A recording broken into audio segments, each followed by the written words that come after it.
Good morning, everybody. Welcome to Turfgrass Epistemology, February 12th, 2024, the day after the Super Bowl. Hope everybody's doing well today. See, we already have a good group of people here today on the chat.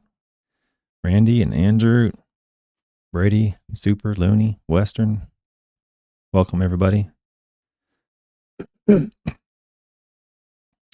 Yeah, we're going to talk a little bit about foliar fertilization today. There's going to be a burn graph in here as well about carrier rates, carrier volumes. I don't know how relevant it's going to be for today's applications, but there will be some information on that about carrier volume and stabilized nitrogen and stuff like that.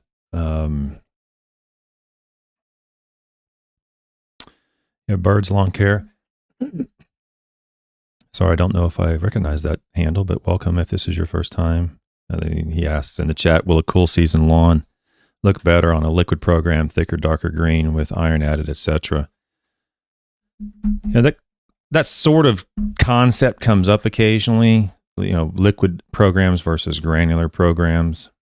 I don't know if I've necessarily discussed that specifically. What differences or what I would recommend in terms of foliar versus granular applications or programs. I'm not sure if I've actually done that or not, but I can give you my opinion based upon my knowledge of the literature, but I don't know necessarily if it's going to translate into your specific situation. I don't know if you have bluegrass or fescue or whatever. But my, okay, thanks. Okay, that's Mitch Bird. Okay. Yeah, I that's right. I remember you have two handles. I forgot. Thank you for reminding me. But I'm in my opinion, if I were to build a fertilizer program, pretty much, to some degree, regardless of whether it's cool season or warm season, the majority of nitrogen would be going down as granular. Now, my criteria is produce the best quality turf for the least amount of money. So if that's not your criteria, then it might differ. Or produce an acceptable quality, or maybe not best quality. Maybe that's not the right phrase, but an acceptable quality product for my clientele for the least amount of money. To me. At the least cost. So, if that's the priority, if that's your criteria, then I would lean heavily upon granular nitrogen sources because they're almost in every scenario. Well, in every scenario, they're going to be least expensive. You can't put out foliar nitrogen less expensively than granular nitrogen. I'm not aware of a way to do that yet.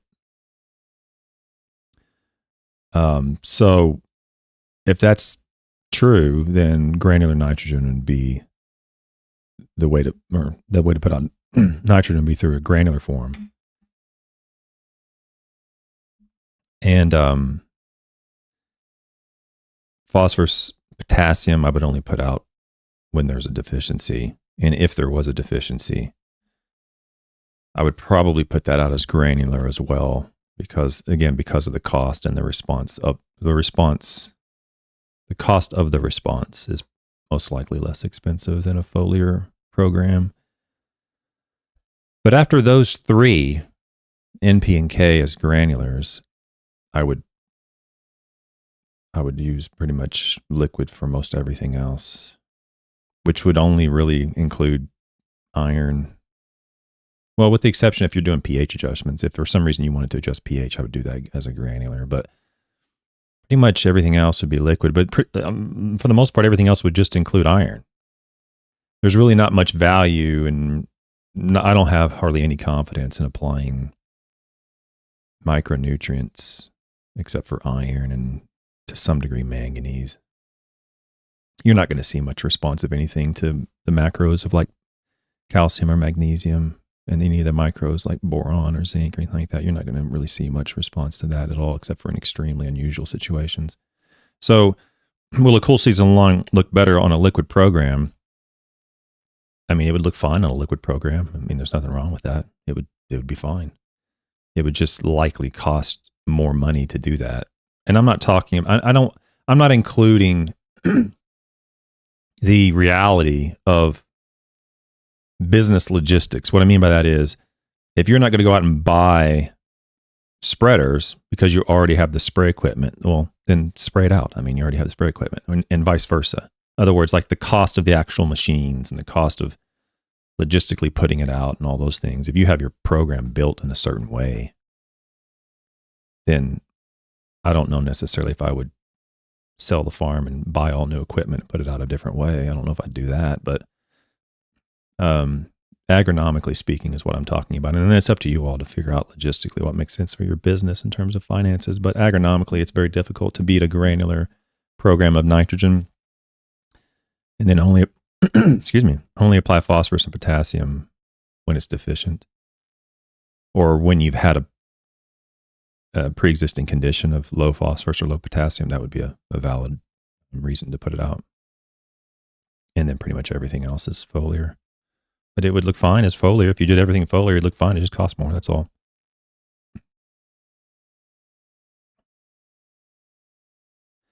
Well, yeah. So, Looney, what I mean by when I say is it acceptable, I mean, is it acceptable to your clients? And that acceptable limit is going to likely change. You know, it's not the same from one house to the next. So when you say in the chat, it says, I like that mindset of keeping costs low, but clients usually hire a company to get better than average results. Usually they want a nicer lawn than the neighbors. What I'm saying is whatever criteria that client is expecting, or whatever threshold of acceptable quality that client is actually expecting, that's what I mean by acceptable turf grass. So I don't even know if anybody knows every acceptable level of every client, you know. But if it's a 6 on the quality scale, then it's a 6. If it's a 7, it's a 7. I mean, you can go up the quality scale however far you want.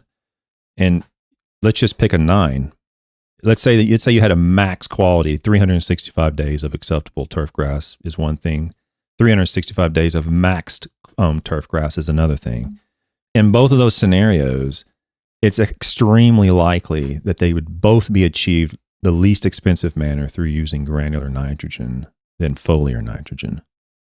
In both of those scenarios. And you can go back to the cost paper and look that up, because it has in there not just the longevity, but the magnitude. So that paper I went over whenever it was last Wednesday morning has not just the longevity, but the magnitude. So the area under the curve it accounts for both the magnitude and the longevity. And if that's your criteria, then you can use that metric to help make your decision for you. And in both of those cases, it ended up being urea and then ammonium sulfate. And if you want to use slow release, then sulfur coated urea. So regardless, I mean, I get that question a lot, foliar versus granular. I would just pick the least expensive option that's likely to result in whatever expected level of quality that your clientele is looking for. And in most cases, that's going to be granular urea, and then probably granular P and K. I mean, you can make an argument to have some foliar in there with P and K, but that's what I would lean heavily on if cost to produce the result is your criteria. Anyway, so today we're going to go over some Super Bowl stuff on ESPN. We're going to show a video, and then we're going to go into an article. So this week is pretty much going to be about stabilized nitrogen. We have a foliar program today, an article today, that contains a stabilized nitrogen source called DCD. And I'm going to show a video for those people who are unfamiliar with stabilized nitrogen. Don't worry. There's a video online that I'm going to use that helps explain what it is. It's full of red herrings and flaws, but it has a great deal of fundamental or structural information in there that can help explain to you what is DCD and what is MBPT and what is stabilized nitrogen and how does it function. So I'm going to show a video to explain that. But this week, Monday, all this week, I have stabilized nitrogen papers. I think I have like 15 or 20 stabilized nitrogen papers, but I'm only going to go over 4. And before I even get going into the whole thing, I just want to mention that the brand names are one thing, Uflex and Umax, but there's a lot of different brand names. But when I say that, I'm really speaking, if I happen to say Uflex or Umax, I'm just saying that because that happens to be the most common brand name.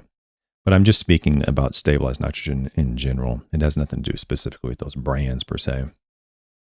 But I'll just say in general, so that we're all on the same page, is that and we handed this, Dr. Soldat and myself had a conversation last Wednesday, I think it was. And we talked about this a little bit. And he and I seem to agree on this issue. And that is the use of these stabilized nitrogen sources in turfgrass management is not really warranted financially. And it's barely warranted agronomically. Only in extremely unusual circumstances would the use of a stabilized nitrogen source provide some agronomic advantage to you compared to just using straight urea or straight ammonium sulfate.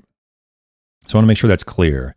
I'm going to show 3 or 4 papers this week that more or less say that, but there is some literature in the late 80s and early 90s, there was some literature that came out that showed a little bit of advantage using those stabilized nitrogen sources compared to just using urea. So it does exist in the literature that there can be a benefit, but the majority of the information that exists very clearly indicates that they're not financially competitive with straight urea at all, whether you just look at the cost per ton or look at the cost to produce the product, which is one thing I showed last week on my paper. Very, very expensive, at least in many cases, twice as expensive as urea per pound of N. So they're very expensive. They don't provide much of a response difference from that which would have occurred from urea. Okay, so that's going to be the take-home message basically from stabilized nitrogen sources for this whole week, and I'm going to show some evidence for that. But there's some papers from Jew in the late 80s and early 90s that do show a little bit of advantage here and there.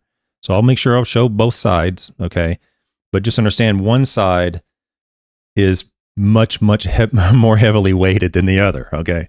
We have 2 or 3 papers that show an advantage and 15 or 20 that show basically nothing happens in terms of an advantage above urea, okay?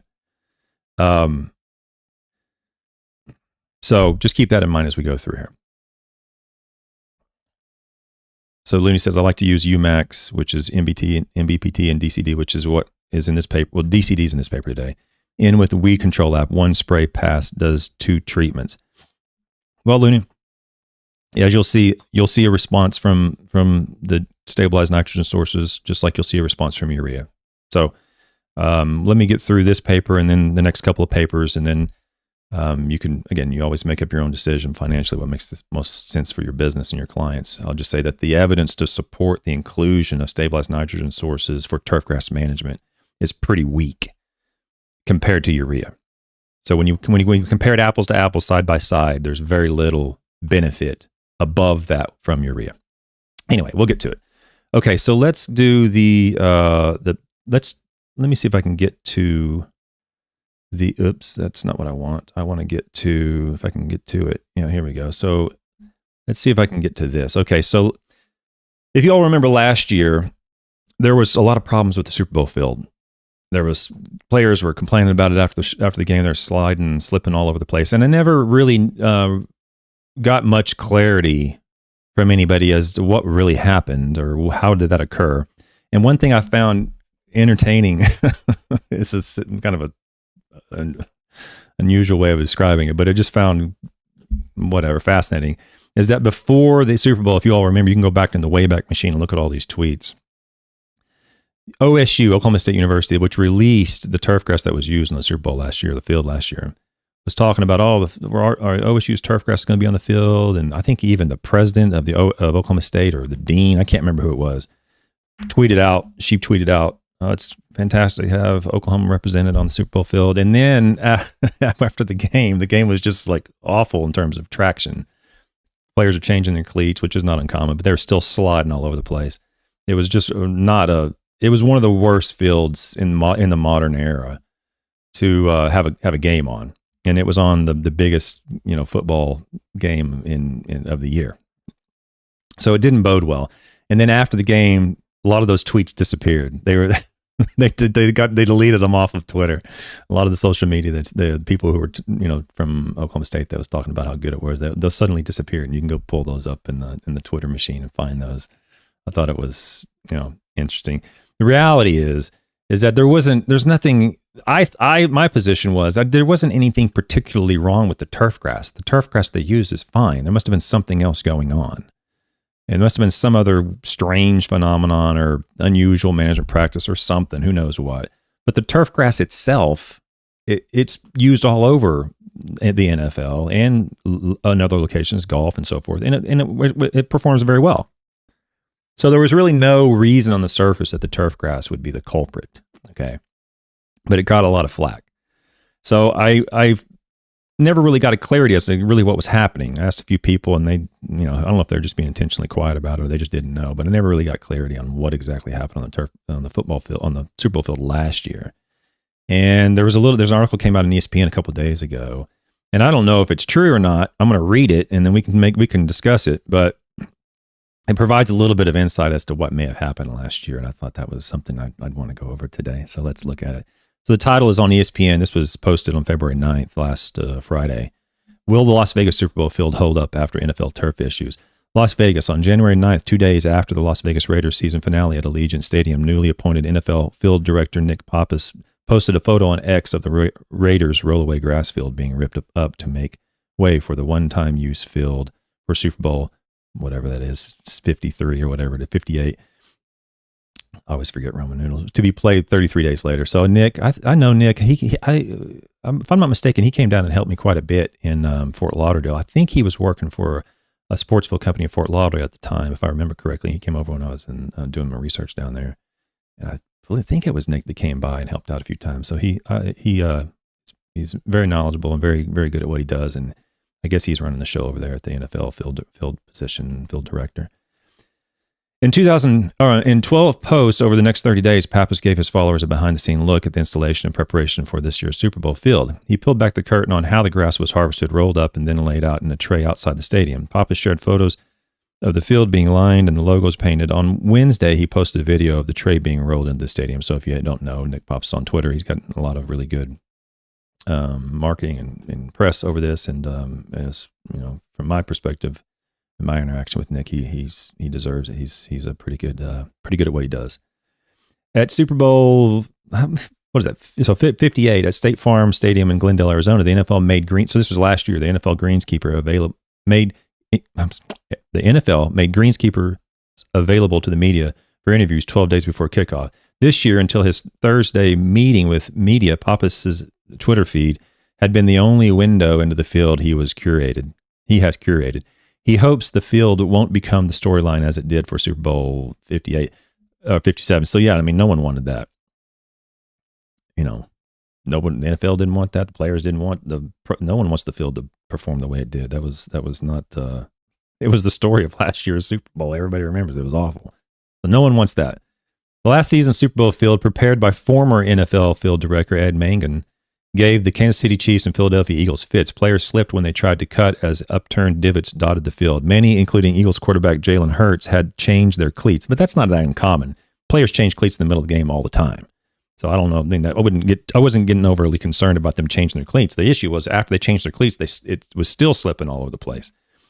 I'm not going to lie. It was the worst field I've ever played on, Eagles outside linebacker Hasten Reddick said after the game. This is last year. The problem resulted from the field's treatment in the weeks before the game. A source familiar with the process told ESPN. The NFL has declined multiple requests to address last year's issues publicly. Its only public comment was a statement issued after the game. The State Farm Stadium field surface met the required standards for the maintenance of natural surfaces as per NFL policy. The natural grass surface was tested throughout Super Bowl week and was in compliance with all mandatory NFL practices. It's a very litigiously worded thing. Very careful about how they say things in that sentence, in that paragraph. The field system at Allegiant Stadium in Las Vegas was modeled after the one in State Farm Stadium, Arizona. So for those of you who might be watching or listening who aren't familiar with how these work, these two stadiums have the field grown out. They're domed stadiums. So there's no natural light really that comes in.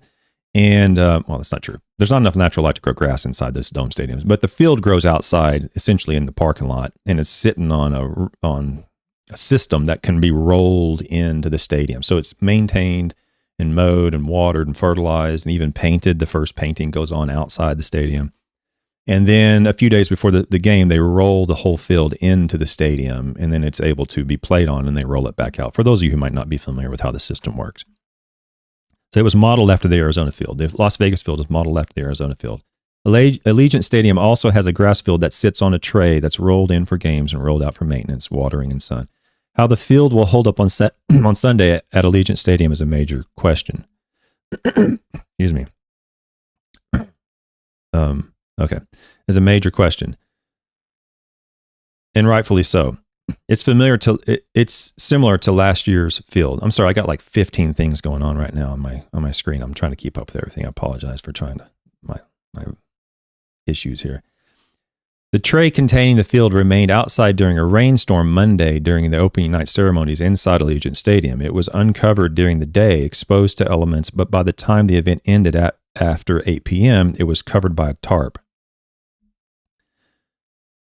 So that was in Las Vegas. Grass does not love that, said Pappas, who spoke to the media Thursday, referencing the weight of the tarp along with the weight of the halftime show foot traffic being on top of the field for extended periods of time. The tray was brought in for a few hours Tuesday, Pappas said, for a halftime show rehearsals before going back out into the elements. It remained outdoors all day Wednesday before being brought in for good Thursday afternoon. So this last year, or this last week, it stayed outside, and then it came in for good on Thursday afternoon, and of course the Super Bowl was on Sunday. It was covered with a tarp again so Usher could practice for his halftime show to be removed at 7 p.m. Thursday after he was finished. We wanted to keep it outside for as long as possible, Pappas said, acknowledging that last year's field was brought in on Wednesday of Super Bowl week. Okay. I don't think that's necessarily the issue, but we're going to go into that. The next little part here talks about last year's field. One key difference between the Arizona and Las Vegas systems is the Allegiant Stadium tray is equipped with heating coils. Grass in the desert goes dormant in the winter months, making it look like hay, a groundskeeper source told ESPN. Allegiant Stadium counters that by having heating coils in the tray to fool the grass into thinking it's still warm, so it will keep growing. There were also large fans behind the team benches areas Thursday to better circulate air in the enclosed stadium. So that was smart, whoever came up with that. Grass doesn't like stagnant wind, stagnant air. Okay. And even believe it or not, spray equipment. We don't like it when the air is when there's no wind. That's how we have these temperature inversions happen out in fields where there's zero wind, there's no air movement at all. Grass doesn't like that. Plants generally don't like that at all. For disease, for spray equipment, for temperature inversions, for humidity, for disease, and so forth, there needs to be some air movement. Okay, and so they put some fans behind the team benches inside the stadium to continue to help with air. And they may have done that in the past too. I don't know, but they did that this year. Asked whether last year's Arizona experience was a factor in moving the field in, made of Tifway 2 Bermuda grass from Central California, indoors a day later, Jeff Miller, NFL Executive Vice President of Communications, Public Affairs, and Policy, said he wasn't sure whether there was a connection. I don't know either. Maybe I should get Nick on here and talk to him and see what decisions made, if he's capable of talking about that. I don't know. But the reality is there was nothing wrong with the turf itself, the grass from last year. They could have used the exact same turf this year and probably been just fine.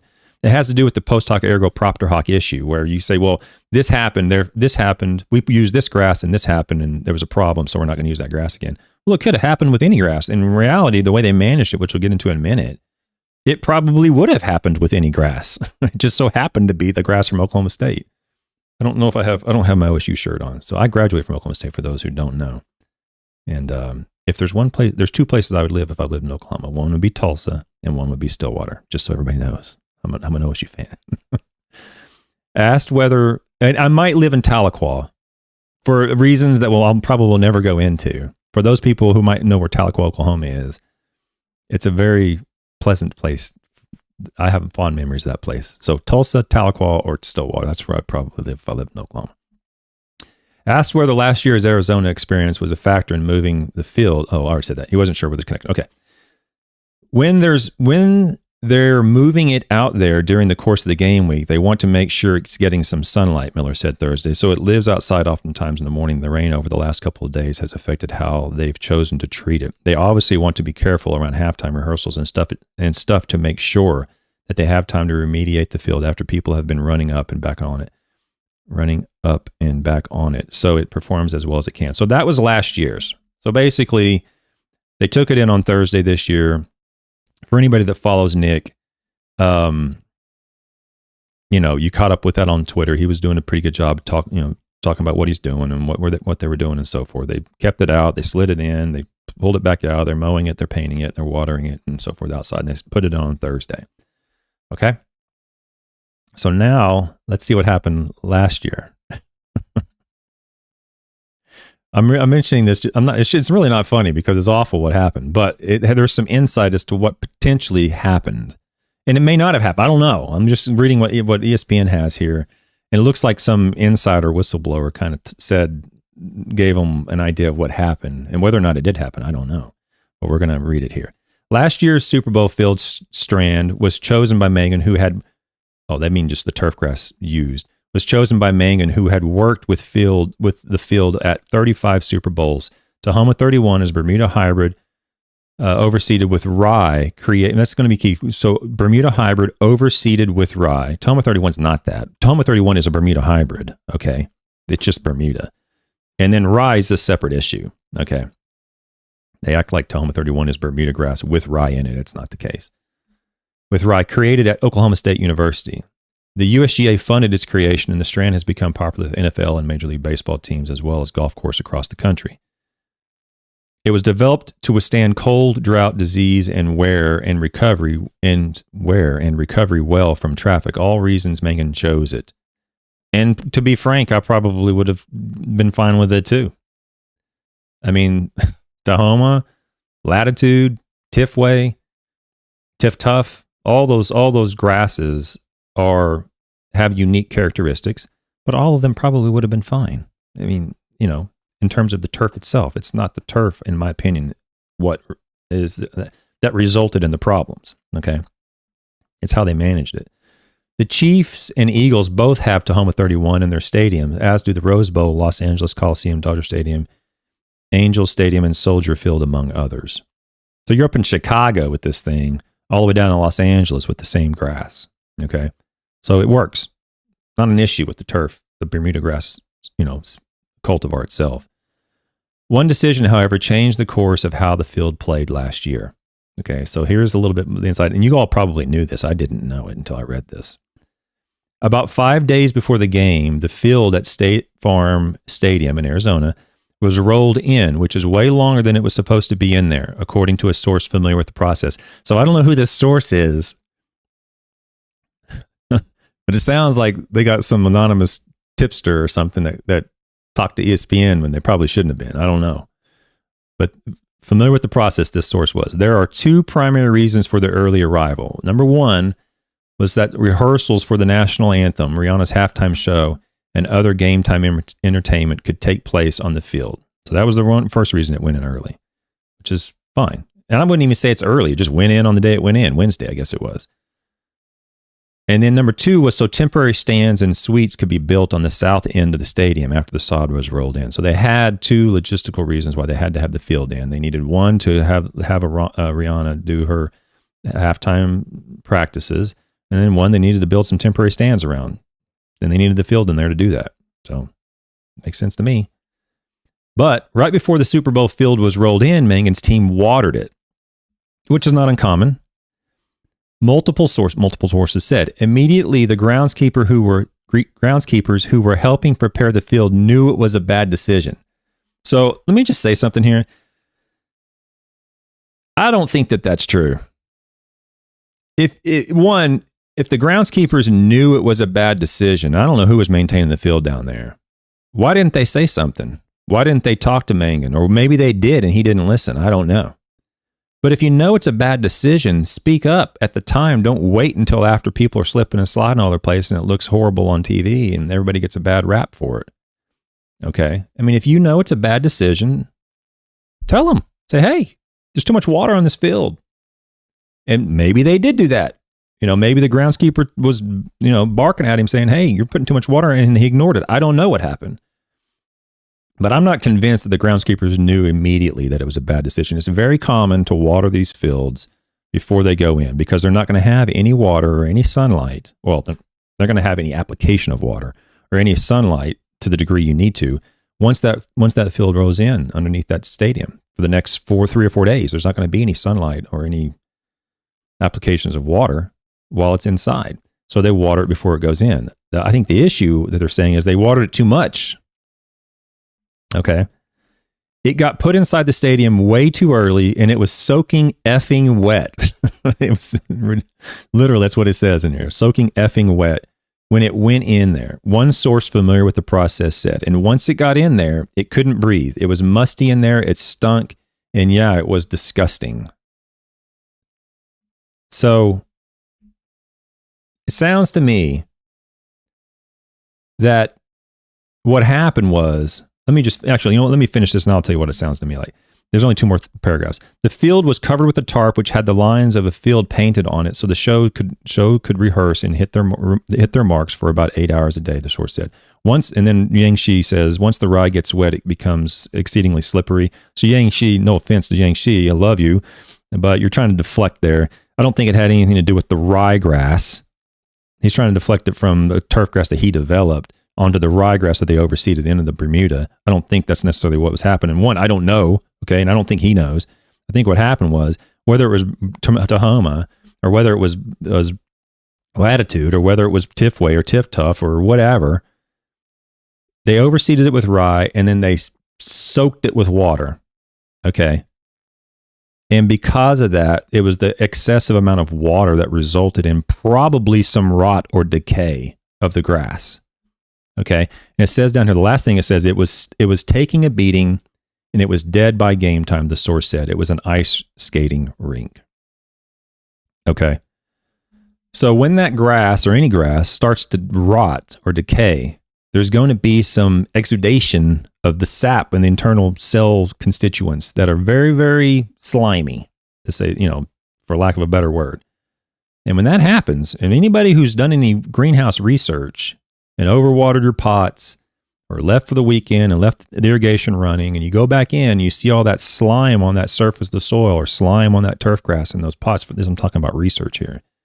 And you messed up and you got to start over. That sounds to me like that's what happened on that field, is that they overwatered it, or they put, whatever the case is, they put something over it after they watered it, after it was inside, and it kept it moist, and it was the ideal conditions for some decay to start and for some putrefaction to begin occurring and all these things. And then once that starts and those cells start breaking open, you start exposing that sap, internal cells, liquid onto the leaf surface, onto the soil. That is really slippery.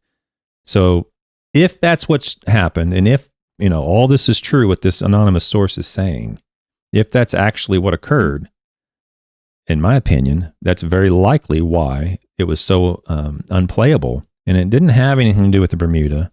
It probably didn't even have anything to do with the rye. It had to do with the way they were managed. And an unfortunate amount of water, and series of unfortunate situations occurred all in line with each other. And there was some rot. And that's why it started getting slippery, in my opinion. Not knowing much more about it, but that's what I think could have very likely happened. So I thought that was interesting. Of course, yesterday, the field last night was fine. And there was no reason to believe it wouldn't be fine. Okay. If they had left that outside and then it did rain in Las Vegas, and it just poured buckets on there and it just soaked it wet, and then you put a tarp on it and roll it inside, it probably would have happened the same way. Like I said before, water, light, and temperature. If you're looking for turfgrass problems, and again, I don't know, I wasn't there, but if you're looking to diagnose turfgrass problems, what's the first thing I recommend people start with? And that is water. And that's what this article says, is that there was too much water put on last year's field. So if all that's true, it makes total sense to me that too much water, and I've said before, it's oftentimes not enough water. It's usually too much water is the problem with turfgrass related problems to water. It's usually too much water. Okay. And in this case, this anonymous source is claiming that it was too much water. It stunk. It was soaking effing wet. And it was disgusting when it went in there. So if you're smelling something stinking and rotten, there's a very good chance that that's what it was. Okay. You're creating basically a petri dish for disease and rot, to occur. Okay. All right. So the next thing I'm going to show is a brief video, and then I'll get into the article. Connecticut. Maybe if there's a way I don't want to mispronounce your name, Connecticut Cubanicum. I feel awkward trying to pronounce the last word on your handle. I don't want to continue to mispronounce it, but I'm pronouncing it Cubanicum, but it's also Cubanicum. So I don't know if you that was. I don't know exactly how you want me to pronounce that last word there on your handle, Connecticut Cubanicum. But if you can let me know, I'll feel better that I'm not mispronouncing your name.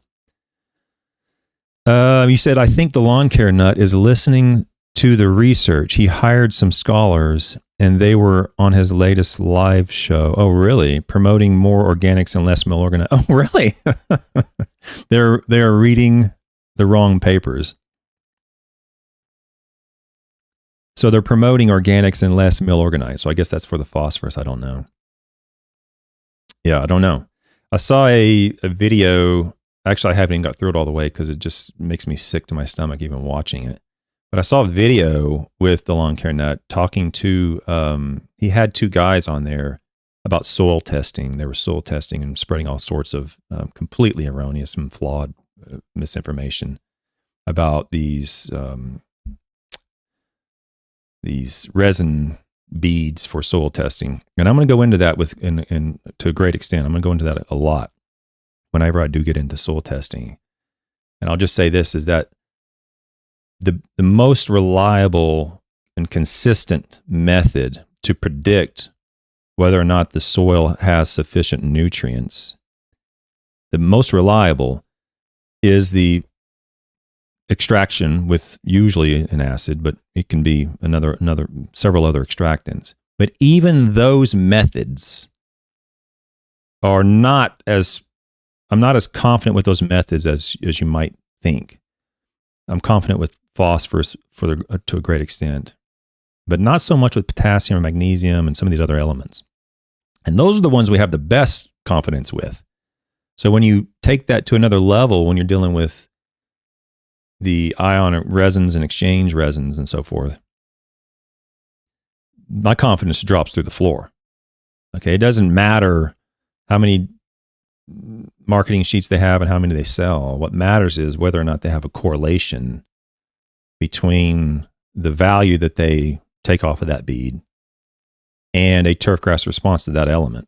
And I can say with a fair amount of confidence that there is virtually no information, no evidence for that. And what I mean by evidence is published results in a refereed, reputable turfgrass journal. There is some for nitrates on these resin beads and on cool season grasses. Dr. Gillard's published a fair amount of work on that in New England. So there is some there. There's a little bit there. But when it comes to all these other elements and iron and potassium and phosphorus and all these other things, all of that may be absolutely correct, but I have essentially zero confidence in that it's correct. And there's really no reason why you should follow any fertilizer recommendation from an ion exchange resin test, other than in some specific situations, like I said, with nitrate, there is a little bit there up in New England, and I guess it's UMass. I can't ever remember where Dr. Gillard is emeritus from, but so there's a little bit there. But yeah, I saw a video with him, lawn care nut, and these two guys on there, and I haven't even made my way through the whole thing yet. I have to pause it and drives me insane. And what bothers me is so many people are being fooled and taken advantage of to use these tests, and they end up spreading all this fertilizer out there that they don't need to. And there's a connection between that soil test and the products that they sell, which is whatever. It's capitalism. Do whatever you want. But there's just not a lot of evidence there, and I don't have any good reason to believe what they're saying is true, and neither should you. So I'll get into that, though. I haven't seen the one when you're talking about he hired some scholars, and I haven't seen that one. I don't know. Organics and less Milorganite, I don't know. Yeah, Milorganite is useful when phosphorus deficiencies exist, but other than that, there's really no reason to apply it, in my view. You can cause a lot of problems, potential problems, I should say, if you're applying all the Milorganite that he says to throw down for however many years he's been saying to throw it down. When you don't have a phosphorus deficiency, that's a big problem. And to be frank, I would look into it if I was the state agency, looking into him, his impact on phosphorus loading in soils and so forth if I were them, but whatever. Anyway, so let me go to the video. I might have to fix my screen here because this is a little bit different of a setting here. See if I can get it on the screen. So we're going to talk about reacted ureas. I'm sorry, not reacted ureas, stabilized nitrogen sources. And before we get there, I want to make sure that everybody kind of understands the basics. Okay, there's a lot of information here that is flawed. There's several red herrings in this one. They're trying to distract you away from the actual reason why you'd want to apply it, but they do explain it, what happens, and more or less how the stabilized nitrogen sources function, what's the intent behind it. And there's quite a bit of evidence to support some of it and very little evidence to support the other parts of it, and I'll explain that. But I'm going to go through, it's only 3 minutes long. I would like to play the whole thing just to make sure everybody understands for the next several episodes we're going to be what we're going to be talking about, okay? Stabilized nitrogen sources. Now, let me get back to this, and then I'll do this. Okay. And, okay, here we go.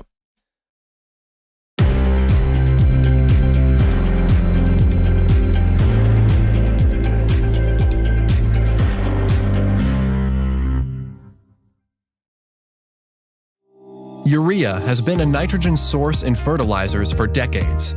To optimize its performance and minimize potential losses to the environment, the need to responsibly manage its use is essential.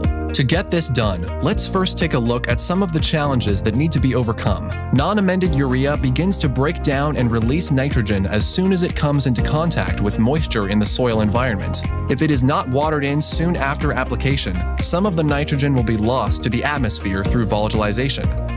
Nitrogen not lost to volatilization moves into the soil as ammonium. Below the soil surface, microbial activity converts ammonium into nitrate. Since nitrate is negatively charged, it doesn't bond with the soil. So with irrigation or rainfall events, it can leach out of the root zone along with the water. Under wet conditions, soil bacteria can convert nitrate into several nitrogenous gases, and the nitrogen is lost to the atmosphere. One way to reduce these losses is to amend urea with inhibitors. This creates an enhanced efficiency fertilizer, or EEF, that stabilizes nitrogen, which provides solutions to manage these challenges.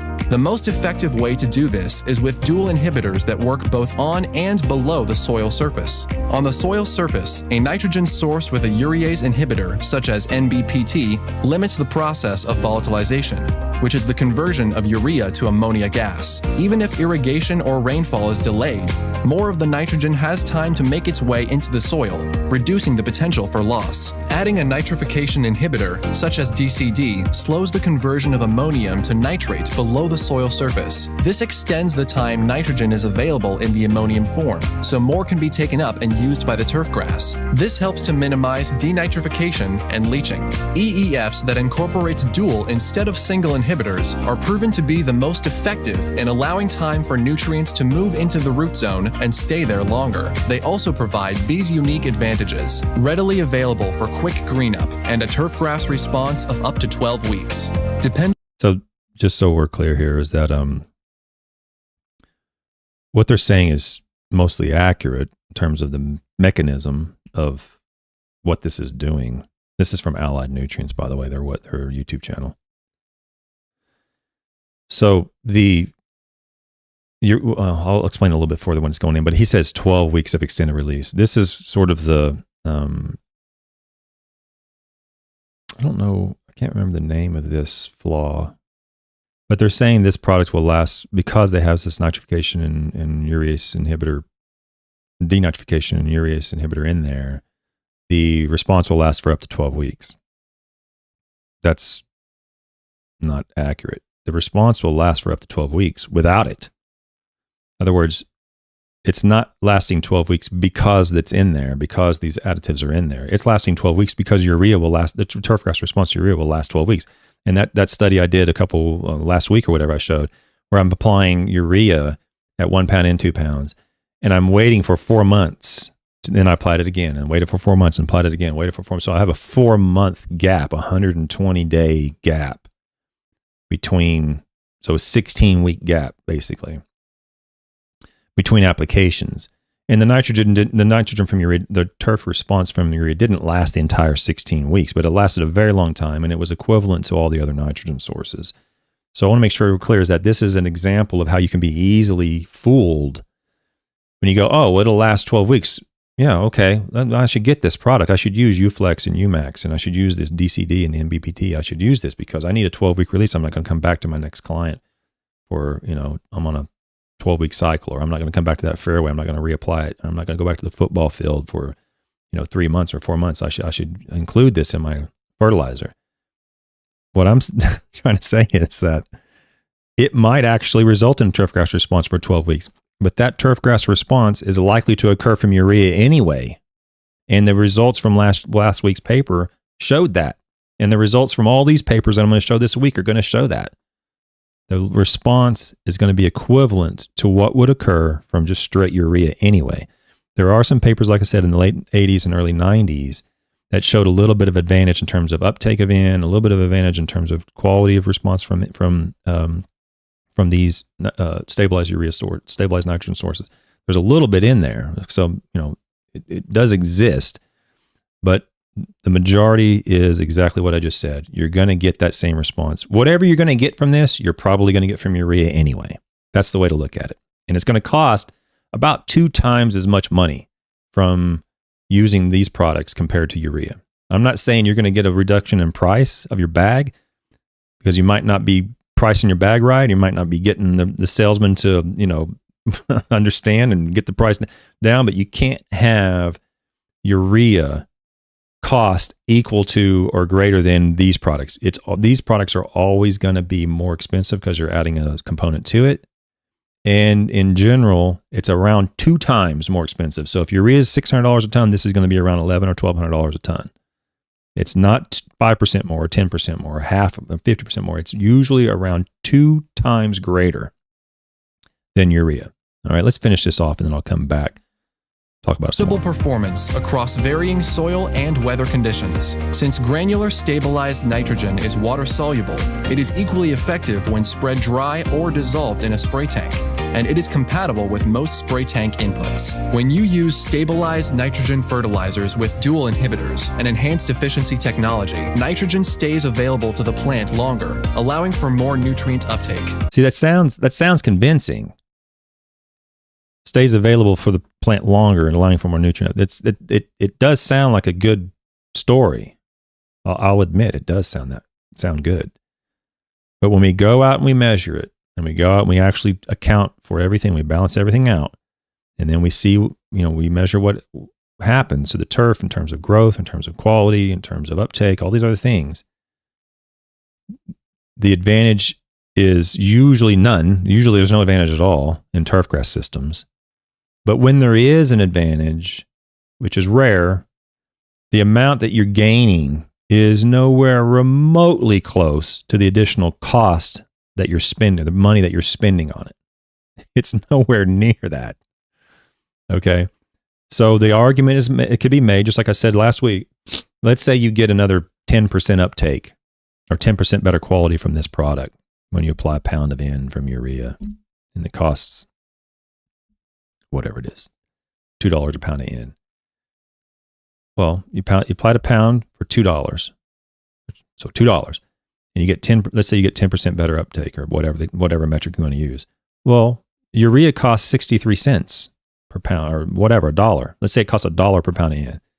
Just add in 10% more nitrogen from urea. So now it's $1.10 rather than $2.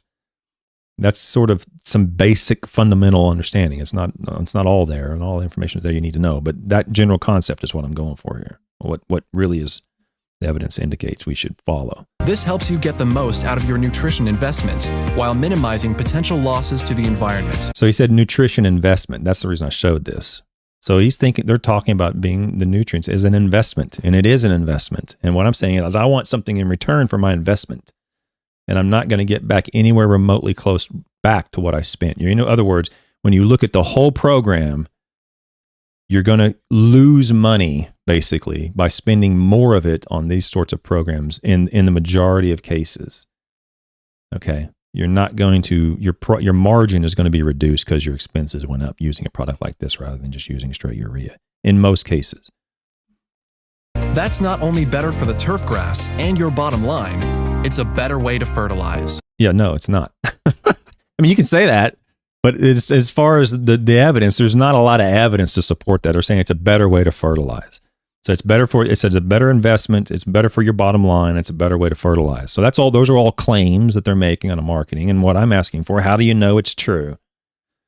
Because when you look in the literature, you just don't see much to support that. And so that's what we're going to go over this week, okay? As I'm an hour into the show already and I haven't even got to the article, we're going to go over that this week. Okay, so the next 4 episodes are going to be all about that. I wanted to make sure that everybody's on the same page, that what exactly we're talking about. And when I talk about stabilized nitrogen sources, that's what I mean. So let's get into it before I get too far. I can't be here all day. All right, so let's go to, let me go back to this. Hang on. So the PDF. Okay, so the title for today's top paper is Evaluation of Liquid Applied Nitrogen Fertilizers on Kentucky Bluegrass Turf. They're going to talk about a variety of different nitrogen sources. They're going to have a couple different projects in here looking at responses, but they're also going to be looking at burn as well. So there's a small little section in here about likelihood of burn or the burn potential based upon the carrier volume.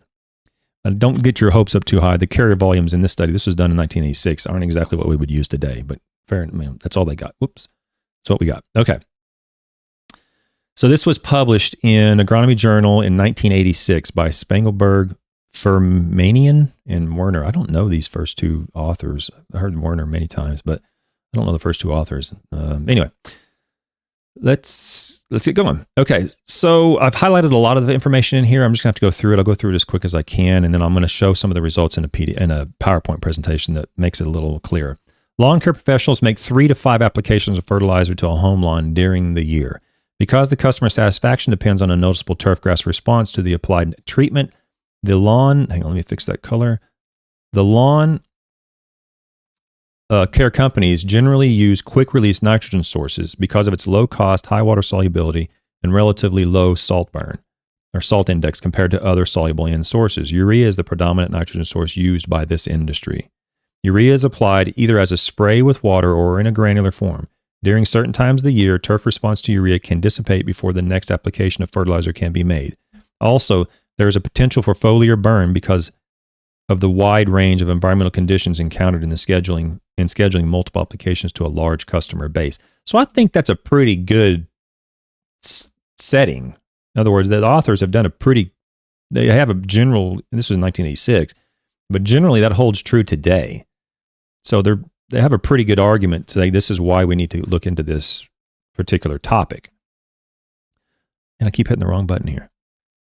Okay, alternative nitrogen sources have been developed for use by lawn care companies that apply fertilizer as a spray solution in attempts to overcome the drawbacks of urea. So we're talking about spraying it out that won't burn and they'll extend the longevity.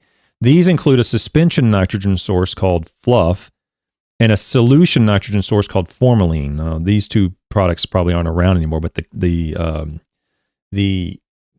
think actually they're around, but in a different name probably. So there's a suspension of the nitrogen particles. So it's it's a granular, I guess you could call it that, but it's so small it'll go through screens, and so it's a suspension. And then there's also solution nitrogen that has some they'll talk about it, has some urea formaldehyde bonded onto there. So it's still a solution, but the idea is that it would lower the burn potential. Both materials are manufactured by reacting urea with formaldehyde, just like UF or MU. But the reaction conditions are such that only a small amount, 3.6% of water insoluble nitrogen is contained in the fluff, and no water insoluble is in the formalin. Nitroform, which is 3800, the first urea-form fertilizer developed for turfgrass, contains 27% water insoluble nitrogen. So basically what I just said. They've reacted it with urea formaldehyde to bond a little bit on there to make it a little less burn. The solution one is 100% soluble, and the suspension one is only mildly insoluble. There's only 3.6% that's water insoluble. A strategy to extend the response there's a strategy to extend the response period of a quick release fertilizer is to combine the nitrogen source with a nitrification inhibitor. So here comes the DCD, which is one component of the dual stabilized nitrogen products. There have been reports on the efficacy of nitrification inhibitors, nitropyrin and terazole, in crop situations, but less is known regarding the response of turfgrass to nitrogen sources treated with nitrification inhibitors. Waddington found no significant advantage from the inclusion of nitropyrin with liquid applications of a 2013 16.6 soluble end source. So I think we went over this Waddington paper. There was no advantage to including that. No, that was his thesis. I think this was Waddington's thesis or dissertation that they're citing here. And they didn't find any advantage in using these compounds in turf grasses. But there have been clear cases of the advantage in terms of crop yield in crop settings. Let me get through the introduction, and I'll see if I can remember to come back and talk about this paragraph. Dicyandiamide is a nitrification inhibitor that is 66% nitrogen and breaks down in the soil to form ammonia and carbon dioxide. Landshut, who's up at Penn State, I just talked about his paper last week, reported little benefit from including DCD with ammonium sulfate applications to Kentucky Bluegrass in Pennsylvania. He evaluated color and turf fertilization with 2 pounds of nitrogen in the form of 7 ammonium sulfate DCD combinations in which form 0 to 100% of the nitrogen as DCD. So this Peter did his work up there, and he found there really wasn't any advantage to including DCD with ammonium sulfate, ranging from 0 to 100% of the nitrogen from the DCD. The primary objective of this research, the primary objectives were to evaluate the response of a Kentucky Bluegrass to applications of solution and suspension nitrogen sources alone or in combination with urea by comparison to responses from applications of standard fertilizers. And then the second objective was to compare the burn potential of these new fertilizers to that of spray-applied urea. So when you see US, it's going to stand for urea spray in this study for the rest of the day. You're going to see US a lot. That's urea spray. And then urea ammonium nitrate, so UAN. So they're using urea, straight soluble spray grade urea, and they're using UAN along with some granular fertilizers. And they're going to compare that with urea and ammonium sulfate using DCD. And a liquid 12, whatever, I don't know what this is in English units, 12 to 5 or something like that fertilizer. A secondary objective of this research was to compare turf response to the applications of ammonium sulfate and urea with and without a portion of the nitrogen coming from DCD. Okay, so I wanted to talk about this paragraph up here. We're talking about agriculture versus agriculture responses versus what what Waddington found when he didn't find any response, any benefit, and then also Peter didn't find any benefit as well. So in turfgrass situations, in every turfgrass situation, except, as long as it's an established turf, you're going to have a quantity of roots that is probably superior to any plant on the planet. Okay, you have roots. Literally, it's a carpet of roots and shoots. And when you apply nitrogen sources like this, there's really no place that the nitrogen is going to land that is not going to at some point be in contact with the roots, as opposed to row crops where they're applying nitrogen in a band or they're applying it broadcast, however they're applying it. And the root system in those row crops is not like the root system in turfgrass systems, where there's a much greater probability of having the nitrogen enter the soil and not be in a location where it might encounter a root. Okay. In addition, and which is actually more important than that, in addition, in many turfgrass systems, there is water applied, with the exception of pretty much the entire state of Kentucky. There's very few turfgrass or lawns in Kentucky that have irrigation. The newer ones do, but the older ones don't. But when you're applying a urea to a lawn that has irrigation, if you apply just a little bit of irrigation, 1/10 of an inch, or maybe 1/4 of an inch, not even that much, it's going to move that urea down into the soil and pretty much greatly reduce volatilization and gaseous loss. It's going to greatly reduce that. And it moved it down into a system that is just saturated with roots everywhere. When you're in ag, you're banding this out there, or in some cases you might be spreading it out there, but you don't have irrigation out there. You got to rely upon rainfall. Sometimes you have center pivots, or you have these, have other options occasionally. But in many cases, you don't have anywhere near the ability to control water as you do in lawn settings. And so for that reason, when you include a product that is intended to reduce the gaseous loss, you include that product into a lawn where you probably don't really have a lot of gaseous loss because there's moisture in the soil, you're applying a little bit of water, you're not going to see a benefit to it. Okay, but in ag, we do. There's clearly crop yield data that shows that the use of these compounds can be beneficial in ag settings, okay? But not in lawns. In lawns, it's different. In fairways, it's different. In sport turf, it doesn't work usually. Usually, you don't see much benefit to this at all. And that's generally wise because of the water. We're able to better manage water in lawns than we are in ag. Okay? Back to the paper. Materials and methods. This research was initiated in 1981 on established turf consisting of a blend of Columbia and Touchdown Kentucky Bluegrass. This was located in the Ornamental Horticulture Research Center in Urbana, Illinois. I don't see a lot of research coming out of Illinois nowadays in the last several years, but they did a lot of good work in the 80s and 90s. There's a lot of stuff went out from Illinois. Sorry for anybody that's Illinois. Maybe I'm wrong. I'm just not up to date with the literature from Illinois. I don't see a lot, but back then there was a lot coming out. All treatments were applied at a rate of 4 pounds of nitrogen split into 4 applications, except for sulfur coat, which was applied twice during the growing season. Rates and timings were similar to standard practices in the professional lawn care. So the solubles or the sprays were going out at 4 pounds a year, 4 applications. It was 1 pound per application. And then the sulfur coat went out at the beginning at 2 pounds and in the middle of the summer at 2 pounds. Liquid treatments were applied using a CO2 backpack pressure sprayer, and here's the carrier volume of this. This is not the carrier volume study, but the carrier volume they used here was 175 gallons per acre to apply the liquids. 1,629 liters per hectare. Can you imagine going out with a carrier volume of 175 gallons per acre? You couldn't even carry that much water. So anyway, the volumes nowadays are 40 or less usually. I mean, for foliar applications. For liquid applications, you want them 80 to 100, but they're at 175 gallons per acre here. So I wanted to make sure that was clear. The following fertilizers were applied in this study. The fluff, which was the suspension. Remember, that's the spray suspension nitrogen.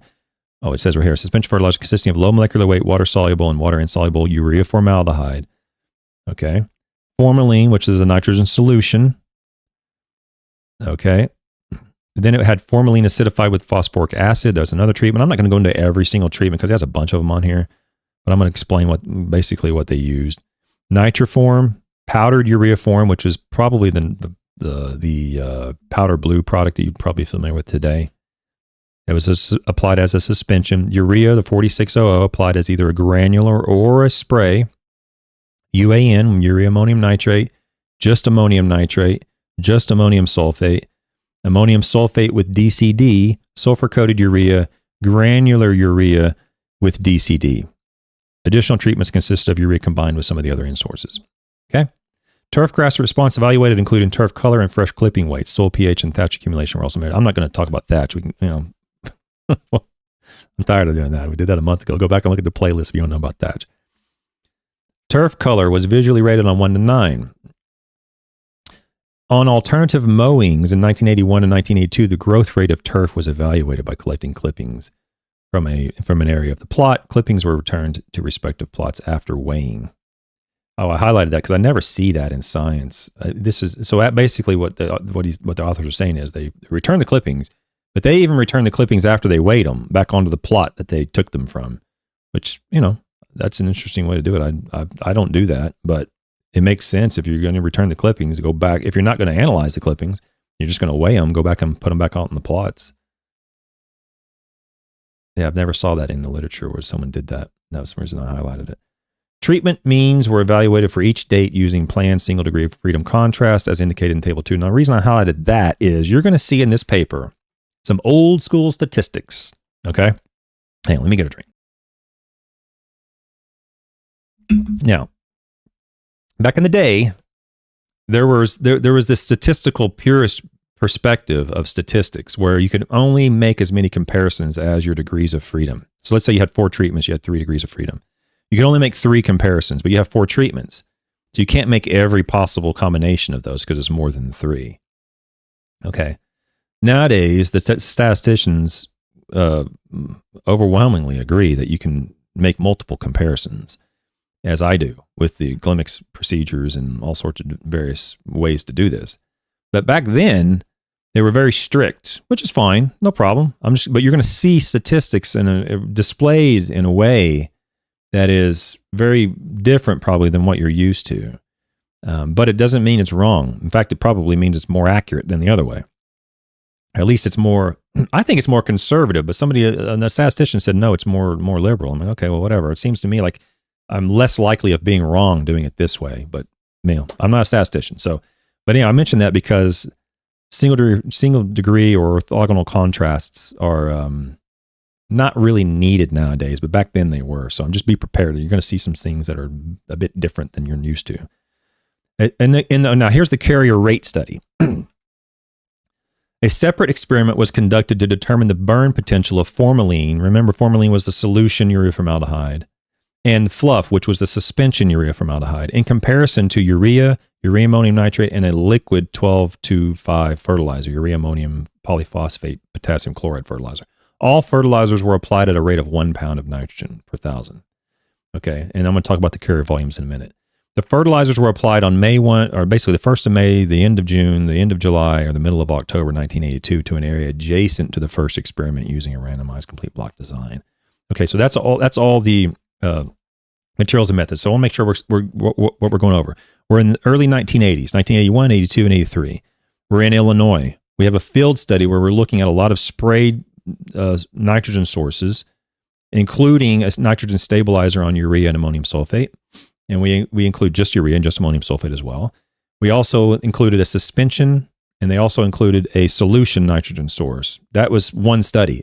Directly adjacent to it, they applied some of these solution and suspension products with DCD. Actually, did they do DCD on this one? No, they didn't do DCD on the burn. They just did the solution and the suspension compared to just urea or just urea ammonium nitrate. Okay, so we're going to see some burn, but really it's not so much there is the products, but it's also just the carrier volume that I'm interested in that, and that you might be interested in.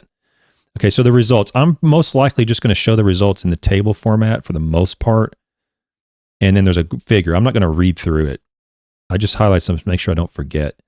Okay, so the results. So table 2, for those listening, I'll do my best. Summary of single degree of freedom contrast. I'll do my best to explain what I'm looking at here and showing to the audience for those who might not be watching it. This is for Kentucky Bluegrass fertilized with various nitrogen sources for 3 years. I personally like the way that they did this. This is very different than what you might be used to, but I like it because it contextualizes everything very, very well. All right. What we see here is several columns. We see treatment 1, we have all the products, and we have treatment 2, which is all the other products. And then there's treatment 1 versus treatment 2. So you'll see column 1 versus column 2. That's the single degree contrast. And then over here, you'll see color ratings and clipping weights. And when you see 1 is greater than 2, what that means is that column 1 was greater than column 2. Then you'll see 2 is greater than 1, which means obviously the opposite. 2 was greater than 1 at that particular, for that rating. And then you'll see 1 equal to 2, means they're both the same. So this is the number of color ratings. So let's just say row number 1 has ammonium sulfate. Then it has ammonium sulfate plus the stabilized component, the DCD. And we see that ammonium sulfate resulted in greater color ratings on 7 occasions compared to ammonium sulfate with DCD.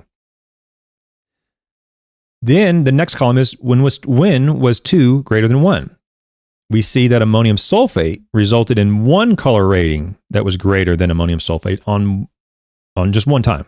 Okay, there was just one occurrence where DCD applied with ammonium sulfate resulted in a color rating greater than just ammonium sulfate alone.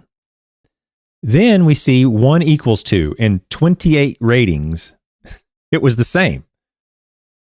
So on 28 occasions, there was no difference. On 7 occasions, ammonium sulfate was greater than DCD. And only on 1 occasion was ammonium sulfate with DCD greater than just ammonium sulfate. Okay?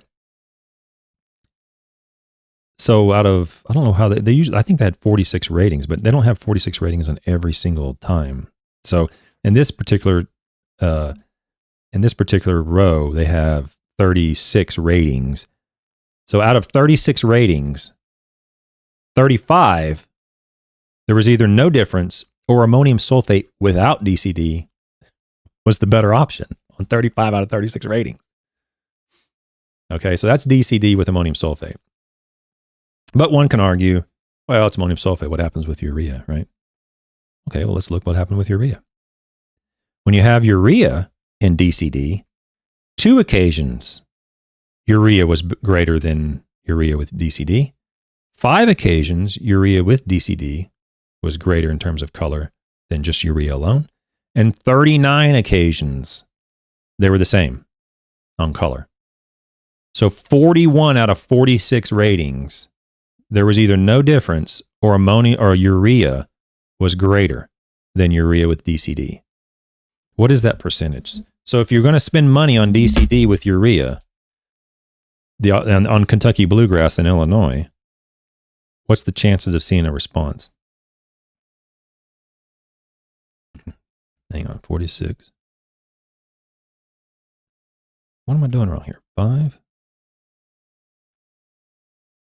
You have a 0.1, wait, that'd be 10%. So you have a 10% chance of resulting in a response greater than just applying urea alone.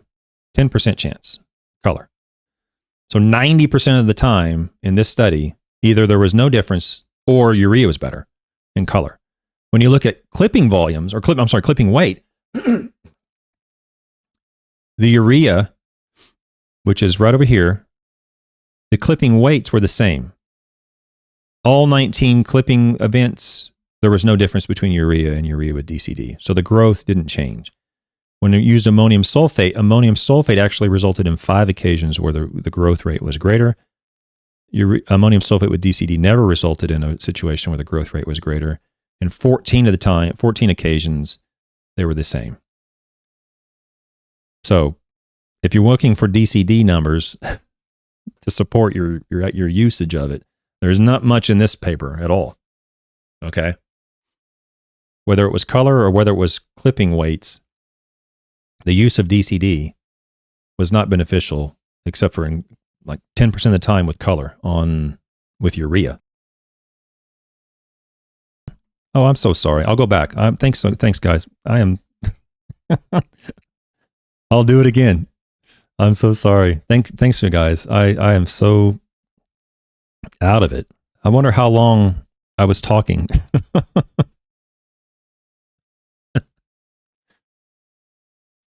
I'm completely incompetent when it comes to this stuff. I'll go back again. So sulfur-coated urea. We're looking at sulfur-coated urea and urea. For those of you who don't remember, for the people who are new here, I once did an entire episode with no live broadcast whatsoever. I was watching the chat And I wasn't even broadcasting live. I did an hour with nothing live. And then later I was like, what happened? And then they said, oh, you weren't on. I had to redo the whole thing. I was there for an hour talking to no one. So 5 minutes of no volume is I'm actually doing better than I used to do. So anyway, so sulfur-coated urea. We want to talk about sulfur-coated urea compared to urea. I've mentioned before, like I said, the idea is that I want to apply sulfur coat because I want greater longevity, or I want greater response from my turfgrass compared to just urea. I'm not going to get that longevity. But when you look at the data in the literature, there's not a whole lot there. There's a little bit here and there, but not much. And it certainly doesn't usually justify the additional cost using sulfur coat compared to urea. Okay. I don't know if I'm going over the same thing I went over a minute ago, but anyway, so 10 times out of whatever that is, 10 times sulfur coat was greater than urea, 12 times urea was greater than sulfur coat, and 14 times nothing happened. There was no difference between the two. So you're looking at 36 times. So hang on. Let me look at this. 14 plus 12. So 26 times out of 36, either there was no difference, or urea was greater. And only 10 times out of 30. So you got a 27% chance that sulfur coat would result in a greater response under these conditions. And then you look at the clipping weights. Sulfur coat resulted in greater clipping weights than urea 4 times. Urea resulted in greater than sulfur coat 3 times, and then 12 times there was no difference. So what I'm getting at here is that the majority of cases, there's no difference between these sources, sulfur coat or urea. So just use urea. There's majority of cases, there's no difference between urea and urea with DCD. So just use the least expensive option, which is urea. Ammonium sulfate versus ammonium sulfate with DCD. The majority of cases, there's no difference. So just go with the least expensive option, which is ammonium sulfate. That's the reason I like this particular table, even though it's a very peculiar way to look at it. You might not be used to it. I do like this. Urea liquid versus urea granular. So if you're looking for liquid versus granular approaches, the question in the early part of the episode was, straight liquid products. What would be better? Here's one of the answers right here. Urea liquid versus urea granular. And we see 0 times did the urea liquid result in a color greater than urea granular. And the urea granular resulted in a greater color 12 times over that of urea. So 12 times there was urea granular resulting in turfgrass is greater than straight liquid urea. And then 24 times there was no difference. So in order for me to be convinced to spend greater money on urea soluble or spray grade, I would need to see a substantial number here in this column where the liquid was greater than the granular. And there's 0 here. Well, what number would convince me? Well, I don't know, but it would need to be greater than the granular. So this is 12. It'd need to be greater than 12. So I at least have some reasonable confidence, 50% of the time, maybe. 60% of the time, we're maybe good to go. But right now, it's 0% of the time in this particular study did urea liquid result in a greater quality than urea granular. And you see the same thing in clipping weights, which is more objective, where there was no time where urea soluble resulted in greater growth than urea granular. There was 3 times where urea granular resulted in greater growth than urea soluble, and then 16 times there was no difference. So when there's no difference, or the granular is greater than the liquid, what that's saying is either nothing happened or the granular was better. I mean, it's pretty straightforward when it comes to the difference between liquid versus granular, straight the same source, urea.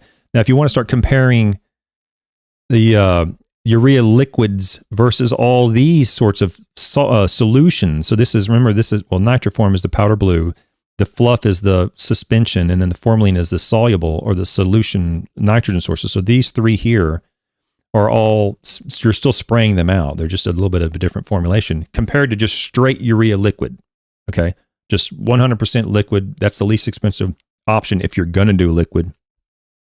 And let's see what happened then. So with fluff, which was the suspension, it was split. 4 times it was greater, 4 times urea liquid was greater, and 38 times nothing was different. So think about that, guys. So 42 times out of 46, either urea liquid, nothing differed, or it was greater. So 91% of the time, you're going to be spending less money using your urea liquid than if you go with urea liquid. You're going to 91% of the time you're going to have equal or greater turf quality if you go with urea liquid, which is the least expensive between those two sources, urea liquid and fluff.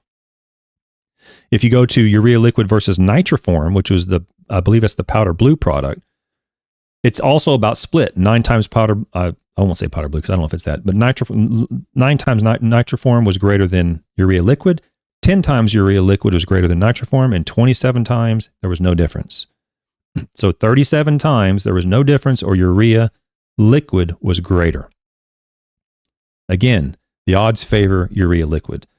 Formalin, which was, I think this is more like a Coron type product. The whole thing was solution nitrogen. There was 4 times where the formalin, which was the solution nitrogen, was greater than urea liquid, and no times were urea liquid greater than formalin. So it never resulted in a greater response from formalin. However, 42 times,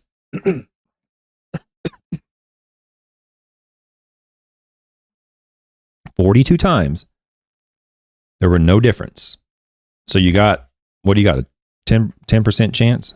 You got a 9% chance of seeing a return on your investment if you use a product like formalin or Coron.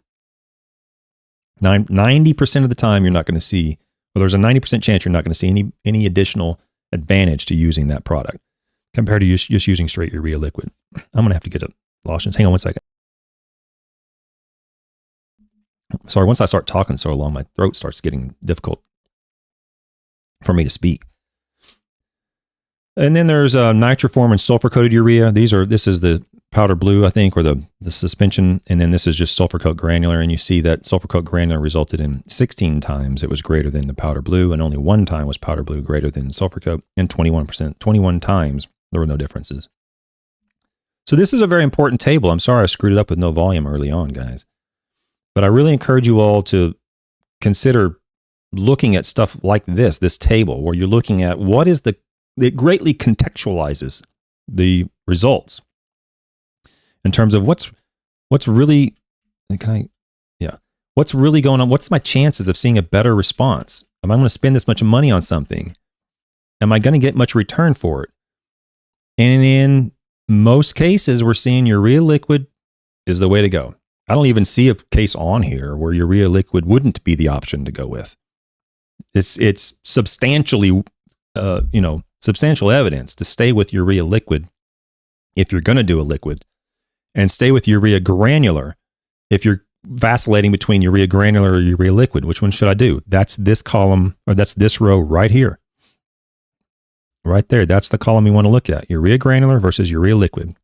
And I know, guys, you say, well, I've been doing this for a long time and I see a better response and da-da-da-da. Hey, I'm not there. I'm not there looking at your turf. Maybe you do see a better response. Maybe you don't. I don't know. All I can go by is what's in the literature if I want to have greater confidence in what's actually likely to occur. Doesn't mean it's going to occur every time. But if this paper says it, and another paper says it, and another paper says it, and my paper says, it just keeps going on and on and on. We start to build confidence that decision is likely the most effective or efficient decision for your program. Okay, it doesn't mean it will be. We could always be wrong. But I have a great deal of confidence in paper in that recommendation of granular applied urea, not just from my paper, not just from this paper, but from many, many papers. Okay, let's get to, now let me go to let me go down here, and I'm going to come back to the burn. This table right here, table 4, is the burn table, and my voice is starting to go, so I'm going to have to be quick here. Down here, you'll see the color. We're looking at four graphs for those listening. The x-axis is months. And the x-axis is months. And the y-axis is color, 1981, 1982. April, June, July, August, September, October. So that's how it looks. And on the top graph, we see urea versus the suspension urea. The suspension urea formaldehyde. In this it's hard to see. These old figures they had to do by hand or by a early computer program to make these figures. So sometimes it's not easy to see which one's which. You can see the urea was well above 7 for a long time. The Turfgrass was well above 7, and the suspension one was not above 7, or it was above 6, but it wasn't above 7 until after the first application in June, and then it stayed above 7 for quite a while.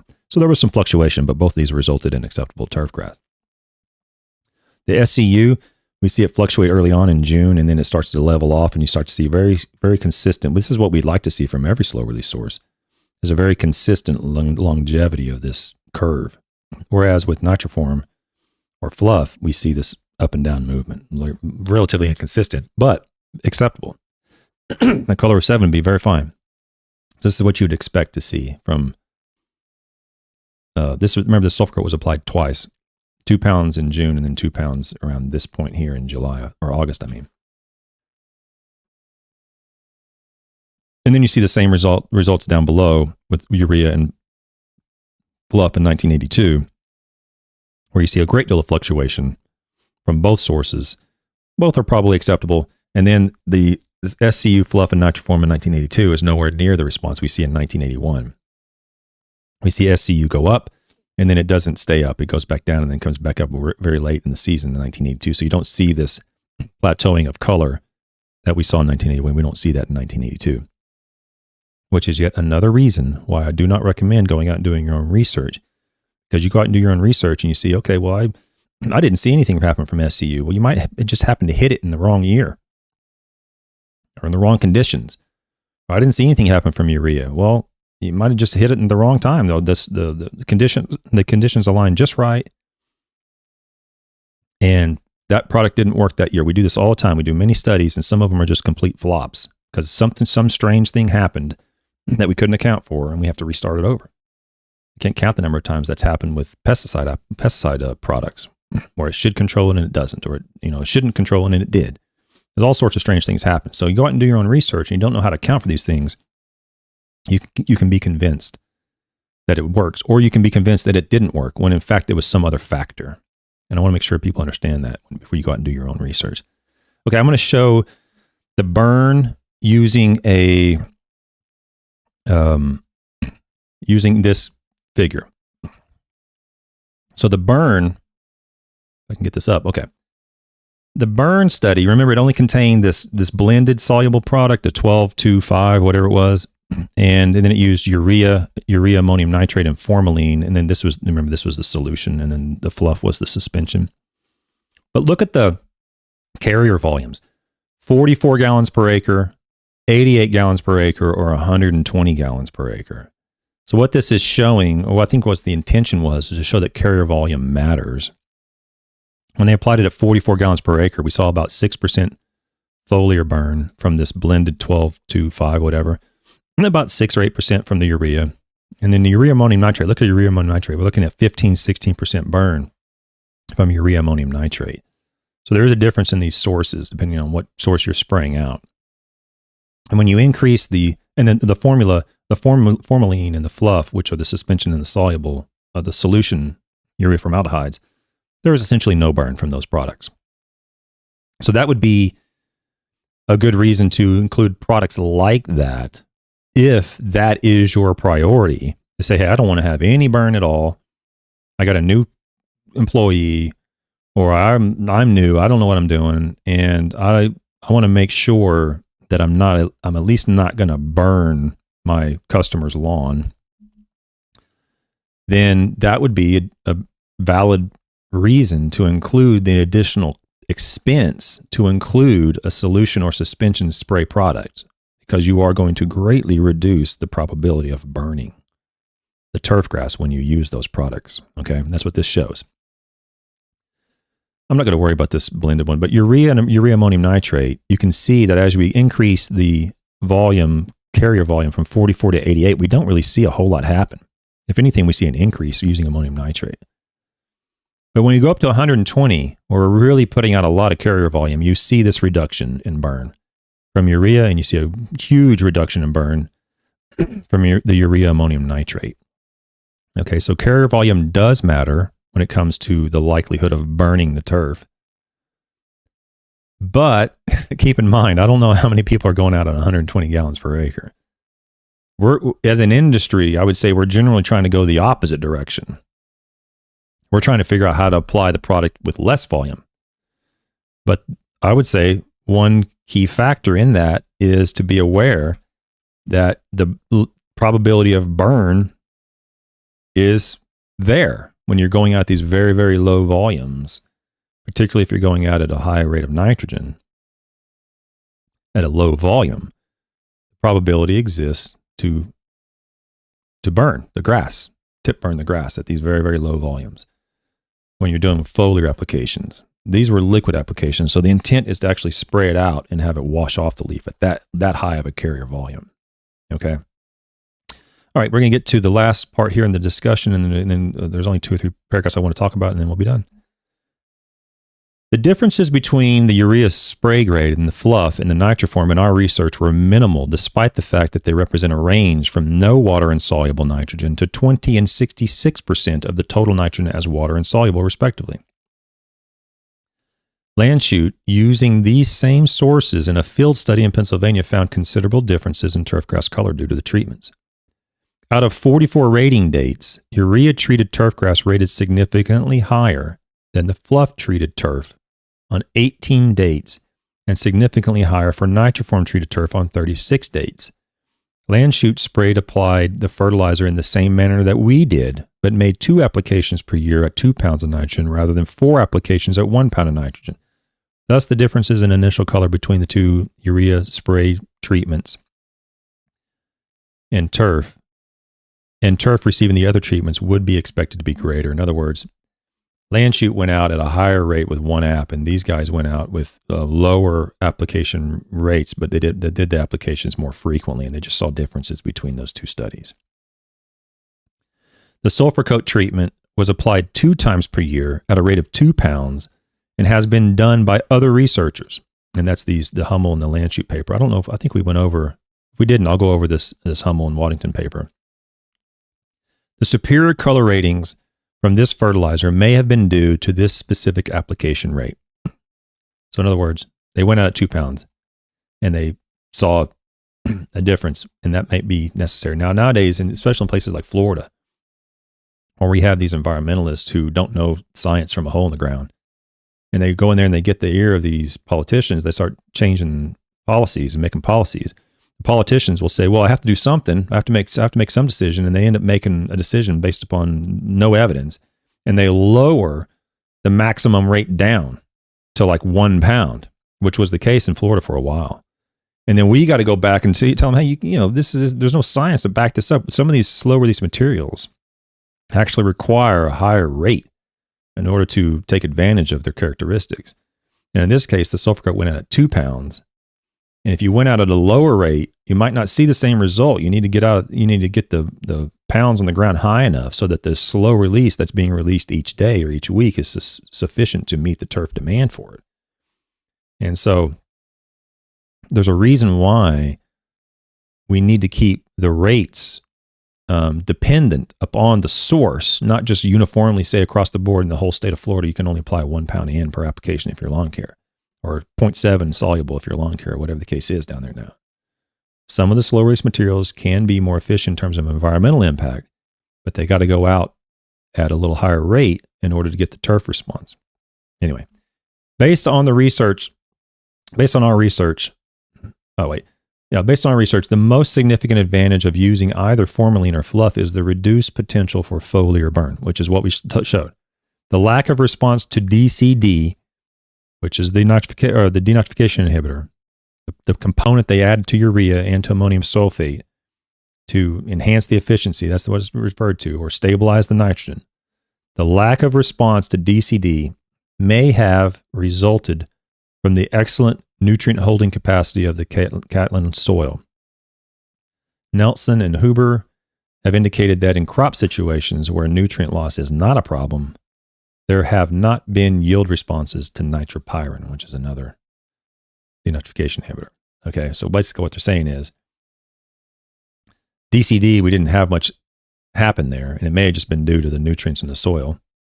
I would say that was probably a good postulation back then.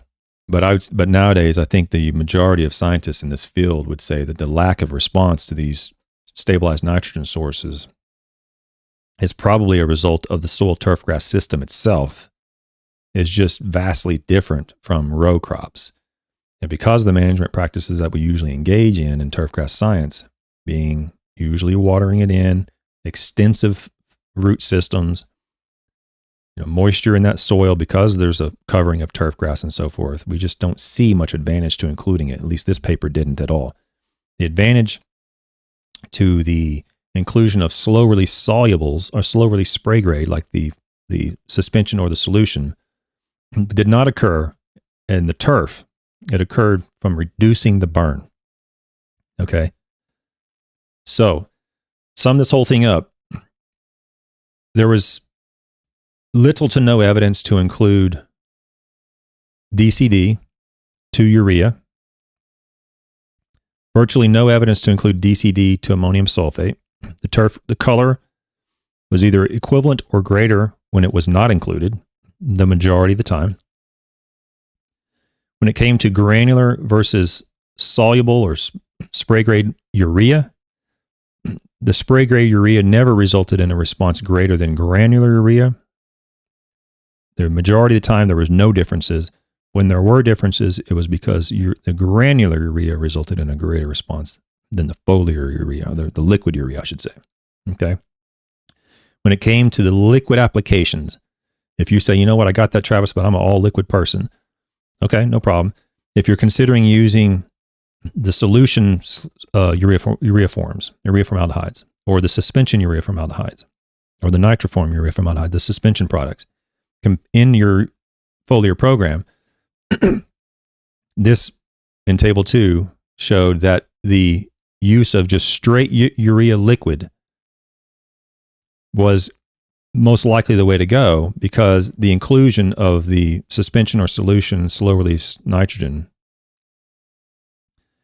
either did not result in an increase or was equivalent to just straight urea in the vast majority of cases. I think there was about 10 to 20% of the time, the inclusion of these solution and suspension slow release nitrogen sources resulted in greater response, about 10 or 20% of the time.